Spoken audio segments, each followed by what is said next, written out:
Here we see 3 Peruvian trash pandas enjoying their breakfast. The ringleader seems intent on finding the prize at the bottom of his cereal bowl, a Hot Wheel.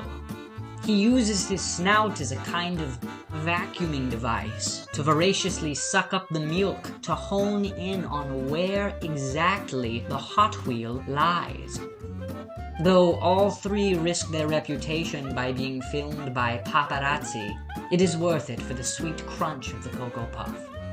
As they reach satisfaction one by one, they flee, though the ringleader prods once more with his snout vacuum in an attempt to find his Hot Wheel. One day, Trash Panda. One day.